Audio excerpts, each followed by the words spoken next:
Welcome to Taste of Truth Tuesdays, where we'll be serving up bite-sized conversations on all things fitness, nutrition, mindset, and spirituality. So grab your headphones and get ready to taste the truth with us every Tuesday. Subscribe now on your favorite podcast platform because every bite counts.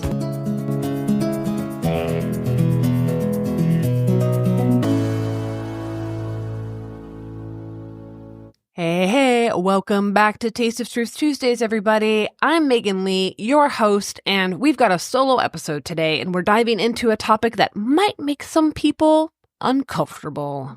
What if I told you that the scientific community isn't as open-minded as we think? What if it's just as prone to the dogma as the institutions that it claims to replace?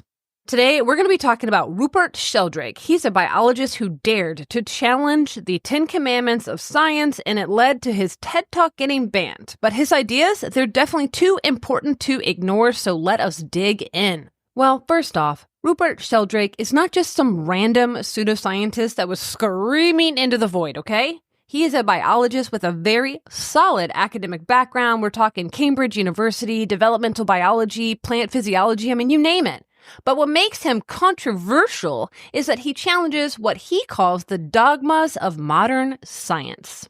Sheldrake's central argument is that science, for all of its progress, has now formed its own orthodoxy, which is like a set of assumptions that are so deeply ingrained that they're treated as immutable truths. And these include beliefs like the universe is operating as a closed system, the brain is the beginning or the sole origin of consciousness, and nature adheres strictly to fixed laws.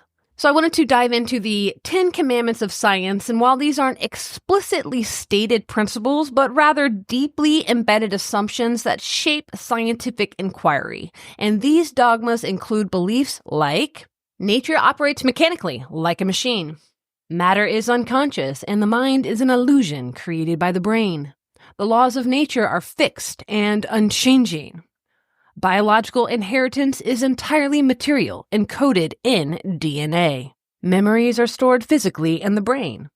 Unexplained phenomena like telepathy are illusionary.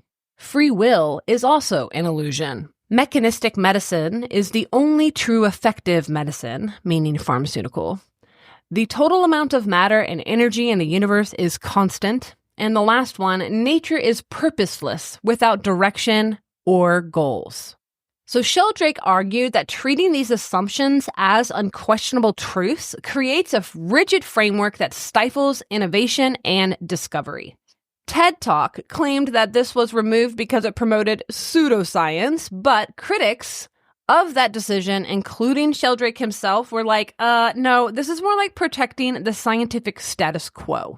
You see, in science, materialism is the idea that everything that exists is made of physical matter, and things like thoughts, feelings, and consciousness come from how this matter interacts. This view has been the dominant worldview in science because it fits well with how modern science works and what it discovers. And Sheldrake's talk challenged this idea, suggesting that the way we approach science might be limiting progress because it shuts down alternative ideas too quickly.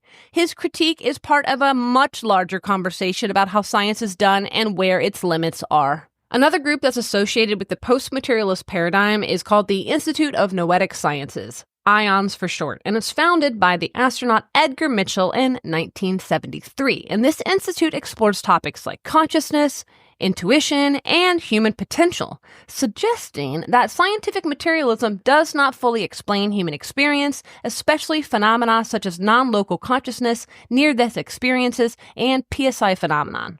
So imagine this, you're a materialist scientist and someone questions the foundations of your entire worldview in one of the biggest intellectual platforms of the world, TED Talk. Of course you're going to push back, right? But if you're so confident someone is wrong, why not just let their ideas stand on their own and offer pushback? Why do you have to censor them unless they hit a nerve? I personally think that science has been weaponized more than politics and religion, because in this system of materialism, the scientific establishment becomes the new authority, and it seems like it's replaced the monotheistic idea of God with the lowercase g God of reason and data. And for those in the ex-Christian or atheist worldview, this has become their new form of dogma. Unfortunately, it stifles curiosity, dismisses dissent, and discourages critical thinking, all in the name of progress. This mirrors the rigid certainty and tribalism found in the religious structures that those of us sought to escape. And as you may know by now, from my own experience, I have seen directly how this plays out in the deconstruction ex-Christian community. While leaving behind the dogma of a fundamentalist religion, many have been drawn to what feels like the opposite extreme, atheism and materialism. Figures like Britt Hartley, a self-proclaimed atheist spiritual director, and Brandon of Mindshift, two folks that I followed on YouTube, they both do not believe in the idea of free will and present materialism as a comforting certainty. And as I found myself deep in this online space, I was captivated by the rational certainty that it promised, only to realize that it led me directly towards nihilism. The rejection of free will, for instance, might appear scientific in quotation marks, but it's a reflection of the reductionist thinking that ignores the richness of human experience. And these ideas, they may have been presented as intellectual progress, but they're often dismissing the value of intuition, spirituality, and personal meaning. So, escaping the dogma of atheism and rediscovering intellectual humility has been absolutely transformative for me and allowing for me to continue to embrace curiosity and critical thinking without succumbing into despair. And this is where the religion of scientism enters the picture, where reason and science have been elevated as the status of ultimate truth. Figures who present themselves as experts rely on the surface-level expertise and the cherry-pick selective data to craft narratives that appear authoritative yet fail under scrutiny. We call this the fake intellectuals, as my buddy Franklin calls them, feeding the cult of expertise, while often it lacks real intellectual rigor. And we'll be unpacking that more in a future episode, so stay tuned. I must talk about the revolving door and how corporate interests play into this concept called public health. And so the revolving door refers to the movement of personnel between regulatory agencies and the pharmaceutical industries. This cycle blurs the lines between public service and corporate interest, with former regulators influencing policies that benefit the very companies that they once oversaw.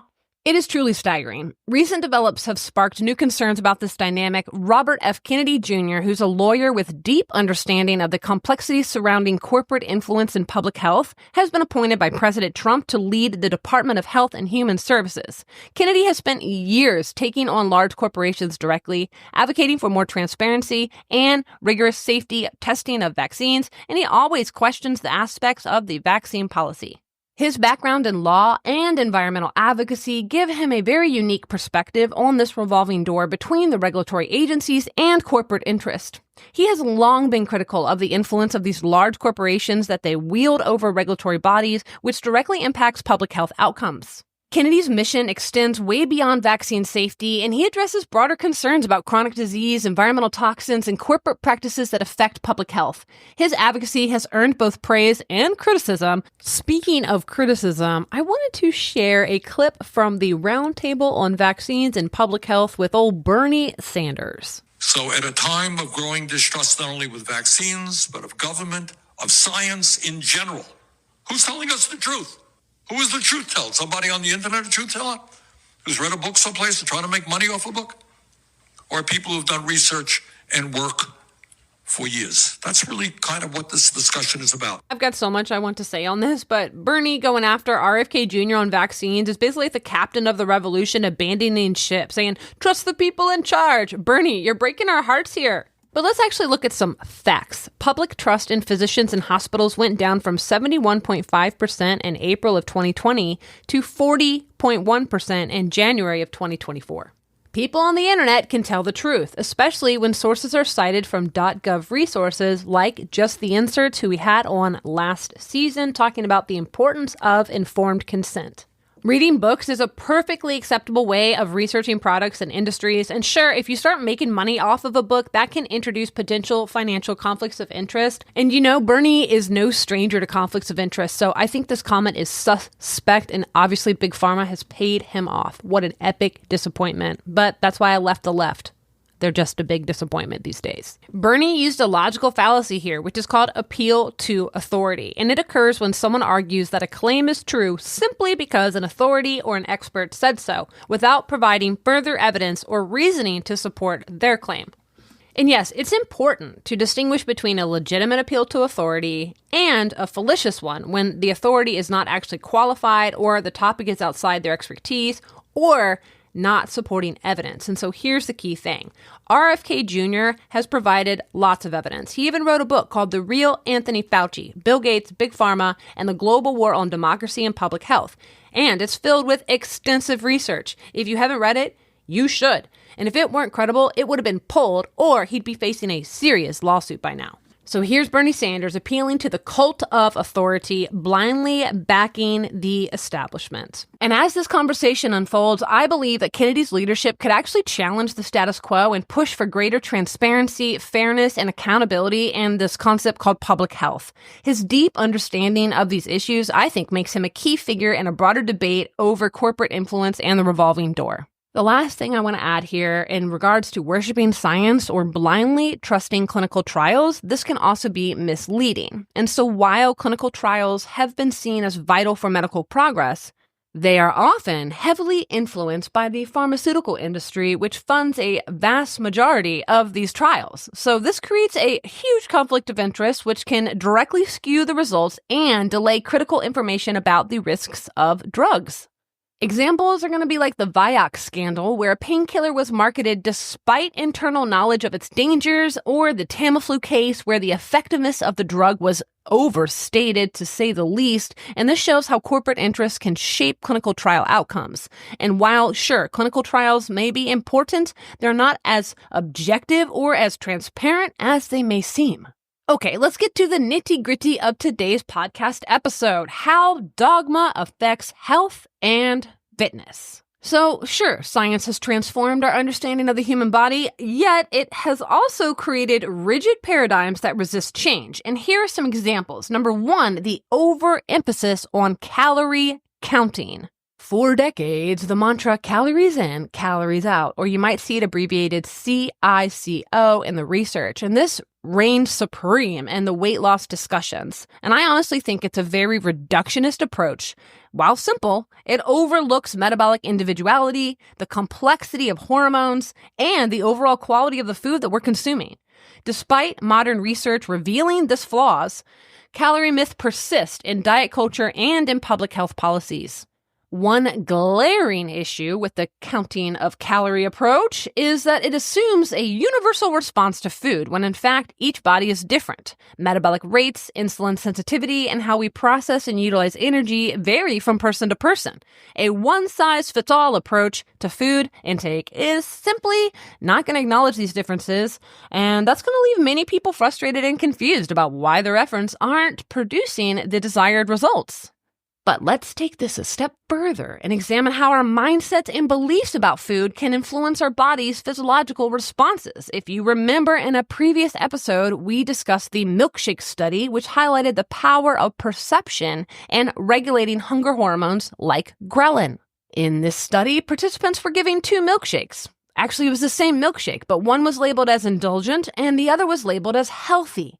Even though they were identical in calories, participants who drank the indulgent shake had lower ghrelin levels, signaling that they felt fuller. And those who drank the healthier shake had higher ghrelin levels, suggesting that they were still hungry. This phenomenon directly challenges that traditional calorie counting narrative, because the way we perceive our food, its quality, and our beliefs about its impact can literally alter our body's hormonal responses. So, while the calories may be the same on paper, the body's hormonal reaction to that food can be entirely different, making calories in, calories out an oversimplified and outdated framework.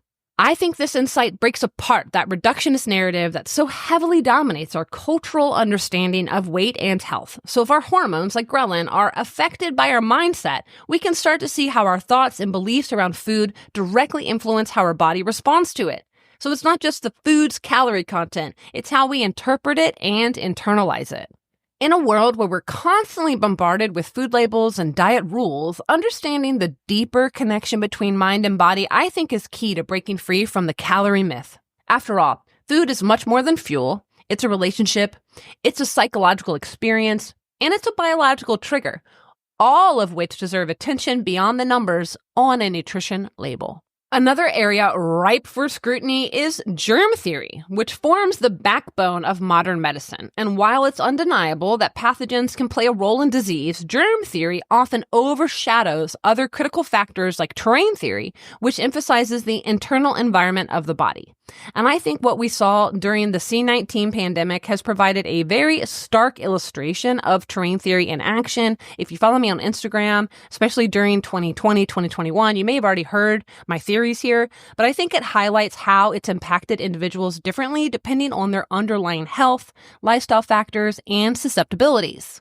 And so germ theory emphasizes the role of pathogens in causing disease. It often overlooks how the body's internal environment, which is what we call the terrain, determines its ability to resist or how it succumbs to these pathogens. So germ theory, as I said, is the cornerstone of modern medicine, and it attempts to identify and address specific pathogens. But however, during the pandemic, I think it became very clear that two people with identical exposure to the virus could experience vastly different outcomes.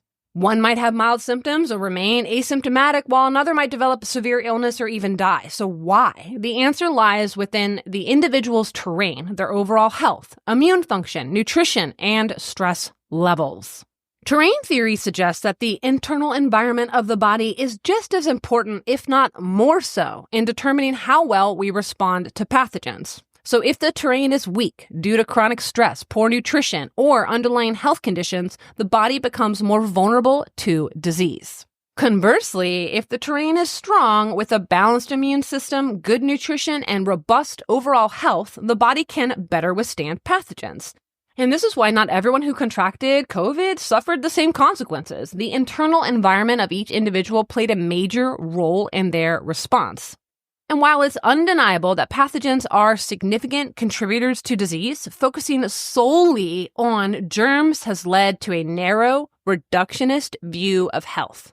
For example, our over-reliance on antibiotics, driven by germ theory, has had very, very intense unintended consequences such as antibiotic resistance and neglect of preventive health measures that could really strengthen the body's defenses in the first place. Nutrition, exercise, stress management, and sleep, hello, that's what we talk about all the time on Taste of Truth Tuesdays, are vital factors in maintaining a resilient terrain, yet they often take the back seat in discussions about health in favor of the more germ-centric pharmaceutical approach. Womp, womp. So the last example I have for you about how dogma impacts health and fitness is the suppression of alternative modalities. Many holistic and alternative health practices like acupuncture to herbal medicine have been dismissed as pseudoscience despite mounting evidence for their efficacy. And so why? Well, because they challenge the pharmaceutical-centric model that dominates Western medicine. This isn't about rejecting conventional medicine altogether, but I think it's about expanding the scope of what we consider valid. In season 2, I honestly believe I was caught up in the cult-like environment of the ex-Christian deconstruction space that led me to hardcore atheism for a short moment. And this sharp turn I had truly never anticipated. The shift was born from the anger, from the spiritual manipulation that I had endured last year and realizing that I was in a rigid fundamentalist religion. But I realized that as I was moving away from this religious dogma, that wasn't the first cult that I'd been a part of. Another had been the world of wellness cults and multi-level marketing companies, particularly with my experience in isogenics. This MLM promised quick fixes and a one-size-fits-all approach to health, yet I realized that much of the advice was misleading and ultimately harmful. Just like the high-control religion I had left, the wellness industry often employs manipulative tactics, leveraging people's vulnerabilities and insecurities. I became frustrated at the false promises of weight loss and detoxification, which claimed to have all the answers to health problems. Yet here I was critiquing the dogmatic practices of religious groups that I had been involved in, only to find myself caught up in another form of blind faith. Now, let's be clear. This is not about rejecting holistic or alternative health practices outright. In fact, many of these modalities like acupuncture, herbal medicine, or even certain aspects of spiritual healing are based on centuries of empirical knowledge and cultural traditions. There's mounting evidence supporting their efficacy, particularly in areas that conventional Western medicine tends to overlook. But here's the issue: when these practices are presented as miracle cures without scientific backing, or worse, as the only true path to health, I think we can fall into the same trap of uncritical thinking and blind faith that we should be avoiding. And this isn't a call to reject conventional medicine or the advancement that it may offer. Rather, this is an invitation to expand the scope of what we consider valid in our health journeys, and I think we should question all dogma, whether it comes from mainstream pharmaceutical industry or the alternative wellness world. I mean, any other realm that promises a singular universal truth, that's where we got to question it. And that's why we need intellectual humility, the willingness to critically examine all ideas, sift through the pseudoscience, and allow for diverse approaches to exist. And I mean, what is pseudoscience? Some things that have been deemed pseudoscience ultimately have been proven true later on. I mean, in the end, it's not about the right system or the wrong one. I think it's about being open to learn, to grow, and ultimately to question. The journey from cult-like spiritualism to hardcore atheism to exploring holistic health practices has taught me one vital lesson: health. Whether it's physical, mental, or spiritual, it's complex. There's the gray zone, and it's best navigated with curiosity, skepticism, and a deep commitment to truth, wherever that may lead you. So to close down the conversation, I want to talk about the ripple effects on spirituality. So scientific dogma doesn't just shape our understanding of health, it profoundly influences how we perceive spirituality and consciousness. And for centuries, science has drawn a very clear line between the physical world and the mystical, often regulating spiritual experiences to the realm of the unexplained, labeling them as brain glitches or mere psychological phenomena. But what if this divide is actually artificial? What if science and spirituality aren't fundamentally opposed, but instead each can offer a piece of the puzzle we've been overlooking? Consider the hypothesis of morphic resonance by Rupert Sheldrake, who we spoke of earlier, and he posits that memory and learning aren't confined to the individual brains, like the matter of our brain inside our head, but exist in shared fields, accessible beyond our immediate physical experience. Sheldrake's theory challenges this reductionist view that consciousness is simply a product of brain activity. Instead, it suggests that our minds are interconnected through a kind of collective memory, transcending the limits of individual brains. This bold idea is frequently dismissed by mainstream science as pseudoscience, yet I think it opens the door to a much larger understanding of how consciousness might operate. I personally witnessed morphic resonance in my hula hooping experience. So I started hula hooping in 2005, and there was not a lot of folks that were hula hooping back then. I was using this really big 1-inch thick hula hoop that was so big it would not fit inside my Toyota Camry. I actually had to tie it on top of the vehicle. So the hula hoop was big, heavy, and was difficult to manipulate through space and to make all sorts of tricks, but me and the generation of hula hoopers that I was involved in did not let that hold us back. And as years progressed, our hula hoops got smaller and smaller. So let's fast forward. I've been hula hooping for almost 20 years now, right? And when I meet hoopers that have been hooping for 6 months, they, I think, have tapped into the collective consciousness of every hooper that has ever existed, because they're able to do all the tricks that took us years to figure out in a matter of a split second. It blew my mind, and I did not have the words or understand that there's research to back this up. I'm not sure if you've heard of the 100th monkey theory, but I think this kind of goes along similar theories about how consciousness can be connected and not just about our individualistic brains. So anyways, this current scientific paradigm will often dismiss phenomena like telepathy, shared memories, or other spiritual experiences as anomalies or glitches. Glitch in the matrix, right? Whether it's a moment of deep meditation or a profound sense of interconnectedness during prayer or experiencing someone else's thoughts without any verbal communication, these moments are often written off in purely material terms. But what if these experiences are more than mere coincidental or explainable brain activities? What if, instead, they point to a deeper quantum-level connection between all living things?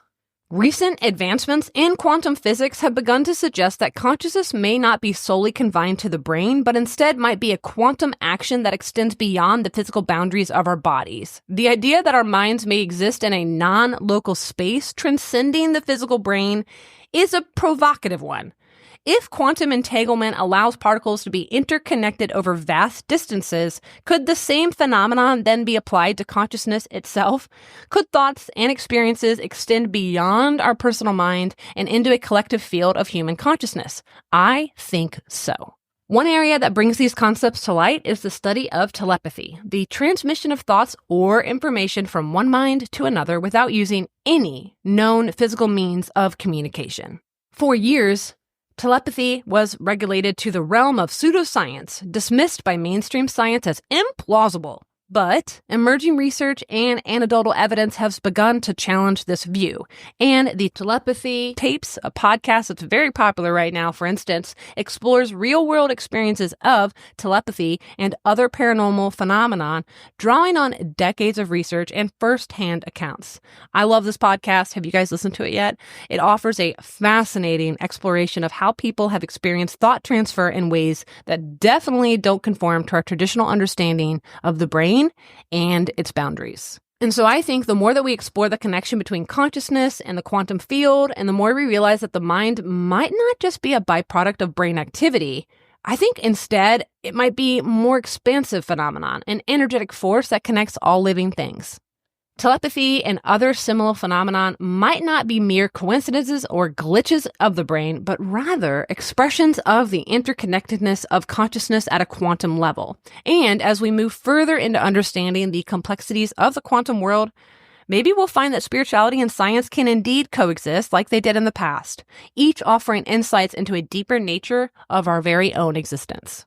So, rather than reducing these experiences to the limitations of materialism, what if we expanded our understanding? What if we allowed for the possibility that consciousness operates beyond the confines of the brain and our minds might be connected to a larger shared field of information? Exploring ideas like morphic resonance and quantum consciousness, I think, could lead to a more integrated view of our existence, one where science and spirituality, they're not at odds, but are part of a much larger picture, one that invites curiosity, exploration, and a deeper understanding of the mind's true potential. The real danger of scientific dogma is that it blinds us to new possibilities. I think we should revisit germ theory for an example. When Louis Pasteur first proposed that microorganisms cause disease, the idea was ridiculed. It took decades for the medical establishment to accept it. And today, germ theory's dominance risks overshadowing other valid frameworks, like I mentioned terrain theory, that emphasizes holistic health. And I think the same pattern occurs across many fields. In fitness, calorie counting persists despite advances in understanding metabolism. In spirituality, materialist assumptions limit our exploration of consciousness. In all cases, dogma shuts down inquiry, replacing curiosity with certainty. So, it's time for a call for open-mindedness. Sheldrake's work reminds us that science is a tool, not a belief system. Its strength lies in its ability to evolve, but evolution requires questioning assumptions. This isn't about rejecting science, but it's about freeing it from the shackles of dogma. Whether you're navigating your health, your fitness journey, or spiritual growth, the lesson is the same. Embrace curiosity. Challenge the sacred cows of conventional wisdom. Explore new ideas, even if they seem outlandish. Progress depends on our willingness to ask uncomfortable questions. So my final thoughts: Rupert Sheldrake's banned TED Talk isn't just a critique of science. I think it's a real call to action. It challenges all of us to rethink the frameworks that shape our understanding of the world and ultimately of ourselves. In fitness, nutrition, and spirituality, the cost of dogma is too high to ignore. So let's commit to a more open-minded approach, one that values curiosity over certainty and exploration over orthodoxy, because the future depends on it. And that's all I have for you today, folks. Thanks again for listening. And if you have yet to leave me a 5-star review on Apple or Spotify, it would mean a lot and helps get this podcast to a larger audience. You can also find me on Instagram, Substack, or X. I'd love to connect with you. And until then, embrace skepticism, stay curious, and keep tuning in.